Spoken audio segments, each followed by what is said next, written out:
Magandang araw mga kakotsero. Ito na naman po ang inyong lingkod na si Jigs na magbibigay sa inyo ng giya ngayong araw ng Biyernes. Ngayon po ay Abril 4. Meron po tayong 7 magagandang karera. Uulitin ko po, itong aking giya ay purely review and analysis ko lamang at walang halong information. Ang start time po natin ay alas 5 ng hapon. No? Umpisahan na po natin. Race number 1, kung saan po magsisimula po ang winner take all. 3-year-old and above maiden race. Distance is 1,400 meters at dito po may 14 na kalahok. Ito, kung mapapansin po natin itong karerang ito, no? Maraming magagaling dito, no? Andyan yung Flaming June na nag-uumento, si District 1. Yung Blueberry Bell, no? Magaling din po ang prueba niya, Blueberry Bell. At yung Bikay na galing ng sweepstakes. Itong karerang ito, siguro hindi nalalagpas sa kanilang 4 dyan. Pero ako, napupusuan ko po dyan. Doon ako sa numero 5 District 1, no? Ito si District 1 binigay po kay from John Alvin to Pabs Caballeo. Nung nakaraan segundo po 'yan. Kaya Parade King, no? Ang ganda ng laban na 'yon, luchahan silang dalawa at kapiraso lang sila nagkatalo doon, no? Ito pwedeng magbigay ng magandang laban yung Blueberry Bell, no? At saka yung Flaming June. Ito si Flaming June nung karera medyo na-disappoint yung mga mananaya rito dahil ang balita kasi dito nag-uumento yan Pero tersero lang dumating doon sa laban na yun, no? Pero para sa akin itong race number 1 magdadalawa po ako diyan. Doon po ako sa numero 5 District 1. Panigundo ko naman po numero 3 Flaming June at isasama ko na rin po. Baka ito minamagaling numero 6 Blueberry Bell. Sa race number 2, kung saan naman po magsisimula po ang Pick 6, Pilracom rating based handicap system race, class 4, 16 to 21 split. Distance is another 1,400 meters. At dito po, meron po tayo 12 kalahok, no? Etong karerang ito, mga galing sa panalo. Yan, si Chocolate Thunder. Ang galing po ng panalo nakaraan yan. Sakay ni Lester nakaraan niya, binigay po kay Kenneth Malapira. Kaya lang, pagka Kenneth Malapira, medyo kinakabahan ako pagka kay Mr. Rabano, no? Parang mas lamang sa posibleng maulats, no? Pero siguro breaks of the game na rin. Pero siya pa rin ang pagkakatiwalaan ko diyan, Chocolate Thunder, no? Ang pwedeng magbigay ng magandang laban diyan yung numero 12 Kaboom, bagong baba po ng group rating basis to at gamay po ni Joel Shego yan. Ako medyo hindi ko muna kursunado si Golden Opportunity, hindi maganda numero. Alam naman natin minsan ito nauuli sa larga. Pero gamay po ni JG Serrano yan. Kung makalabas naman ng mabuti, may tsamba naman po. Yung Malibu Princess, galing naman po sa panalo yan. At ito, magandang dihado para sa akin. Ito, meron na to, heavyweight. Binlik na po kay Conrad Henson, gamay niya po yan. Last run po niya, dumating po yan ng kwarto, si heavyweight. Kaya dito, no, sa race number 2, no, magtatatlo ako dyan, no. Ang pili ko pa rin dyan, doon ako sa numero 6 na si Chocolate Thunder. Panigundo ko naman po, numero 12, Kaboom. At isasama ko pong pandiado, numero 5, Heavyweight. Sa race number 3, kung saan po magsisimula po ang Pick 5, Pilracom rating based handicap system race, class 5, 6 to 10 split. Distance is 1,400 meters. At dito po, meron po tayong 10 kalahok. Dito, matutunghayan natin ang nagbabalik, numero 10, Kipitaki. Gamay na gamay ni Uno Hernandez. Pwedeng iuna, pwedeng isunod. Ang magdadala ng unahan dyan, yung numero 7, Success of Times, no? Medyo mahaba ang distansya, kaya medyo ayoko muna sa kanya. Ito, si Essential Lady, bagong baba ng group rating basis, sakay ni Tanya Nabarosa, no? Alam naman natin yung mga kabayo ni Mr. Sevilla, pagka mga ganyang nadidihado at hindi nakikitang hindi pa nagpapakita ng gilas itong bagong baba, tapos madidihado, nakakachamba pong dihado yan. Si Blue Mist naman, ito nanalong dihado, naka-break po nanalo yan si Blue Mist. Mukhang nagabalik buti na, sakay ni Marlon na Loma, ang galing po ng pagkapanalo niya, Blue Mist. Ito namang Golden 8, nag-uumento rin po, laging in the money sa kanyang past purance, at gamay na gamay po ni Michael De Jesus. Kaya dito sa race number 3, no, para sa akin po, magtatatlo ako dyan. Doon po ako sa numero 2, Golden 8. Panigundo ko naman po, numero 10, Kipitaki. At isasama ko pong pandiado, numero 4, Essential Lady. Sa race number 4, kung saan naman po magsisimula po ang Pick 4, Pilracom rating based handicap system race, class 5, 6 to 10 split.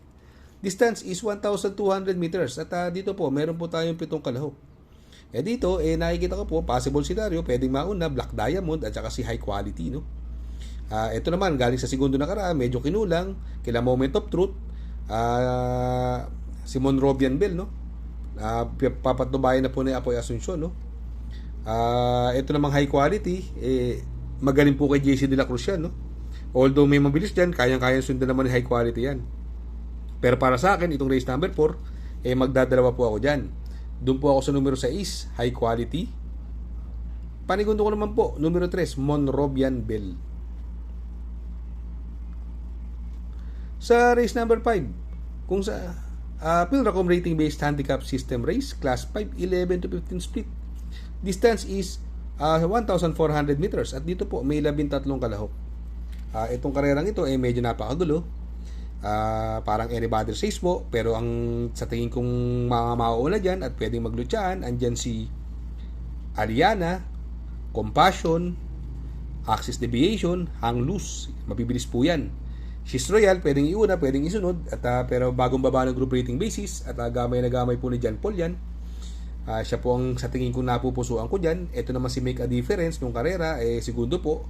Ang balita ko dyan, parang inayo lang po yan, at pag binigyan po ng importansya na may-ari yan, sa tingin ko, malaki po tsansa yan. Si Make a Difference, at gamay na gamay po ni John Alvin Gusi yan, no? At ito naman, medyo dehado po ito, no? At bagong baba ng group rating basis, yung numero 2, King Hans, na sakay ni Odil Cortez. Napakababa po sa laban na ito, King Hans. Sa tingin ko, malaki rin po panalo niyan. Kaya dito sa race number 5, no, magtatatlo po ako dyan. Doon ako sa numero 8, She's Royal. Panigundo ko naman po, numero 11, Make a Difference. At isasama ko pong pandiado, numero 2, King Hans. Sa race number 6 sa penultimate race, Pilracom rating based handicap system race, class 5, 5 placer. Distance is 1,400 meters. Dito sa karerang ito, full gate po tayo, no? At ito, another anybody's race. Although nakaraan, naglaban si Mount Amandiwing at si Successful Affair.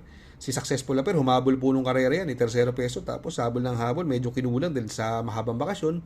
Ang nanalo po doon, yung long shot si Mount Amandiwing, nanalo po yan ng mga 3 kabayo at nasegundo po doon si Successful Affair. Malaki po panalo sa akin yung dalawang yan. Si Laughing Inside, may panalo rin po yan sa kay Noel Lunar, no? Magandang dihado yan, lalo na yung mga ganyang paratingan, pwede nyo pong isama yan. At ito, Heritage, ito nabitin lang nung karera, galing sa segundo to, sakay ni JC De La Cruz na, no? Muntik makadihado na karaan yan, si Heritage, no? Kaya dito sa race number 6, no, magtatatlo po ako dyan, no? Ang pili ko, kaya dito sa race number 6, ang pili ko po, no? Ang pili ko po dyan, doon po ako sa numero 4 ng Successful Affair.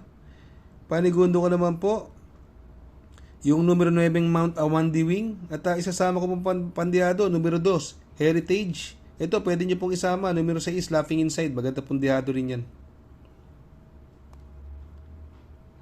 Sa race number 7, sa last and final race, Pilracom rating based handicap system race, class 4, 22 to 27. Distance is 1,400 meters. Full gate po tayo. Matutunghayan natin ang pagbabalik ng third leg triple crown winner. Numero 6 is Still Somehow. Napapatnubayan na po ngayon ni Joel Ciego. Kung ang itatakbo niya, yung mga nakaraang takbo niya at since galing bakasyon at yung mga trangko niya, kung magaganda naman, sa tingin ko pwedeng suluhin, no? Pero since paratingan, ito po, maganda po mag-protection tayo. Ako, kursunada ko po dyan, yung numero 13 Parisian Life, gamay po ni Pati yan, magandang diado po yan. At yung numero 9, nagpagpag lang ng kalawang to, numero 9 si Graceful Gift, napapatnubayan ni Pabs Caballeo. Kaya dito sa last and final race, magtatatlo po ako dyan. Doon ako sa numero 6, Still Somehow. Panigundo ko naman po, numero 13, Parisian Life. At isasama kong pandiado, numero 9, Graceful Gift. Shout out nga pala kay Sir Pax ng Barkadahan OTV. Located po siya sa 1139 New Antipolo Street, Corner Vargas. Malapit lang po sa Abad Santos, yung bagong ginawang tulay. Very convenient and attentive po ang mga tao. Pwede po kayong mag-EB at party while betting on racing. Baka magawi kayo dyan sa Herrera, Corner Oroqueta. Andyan po ang Pipay's Halo-Halo. Ang isa sa pinakamasarap na halo-halo at homemade lahat ng ingredients po dyan, Ultimo Ice Cream. Tabi lang po yan ng Pares at tatapat po ng kapihan. Shout out kay Sir Arnel Mendoza. Please support his channel. Shout out po Sir Arnel Mendoza. Good luck mga kakutsero. Sana po matapat ang ating giya at yung mga nakasunod, sana po ay magsitama po kayo. Ako yung makikiusap lamang at makikisuyo sa inyo na please like, share, subscribe, and hit the notification bell para update kayo sa aking mga giya. Good luck po and happy racing.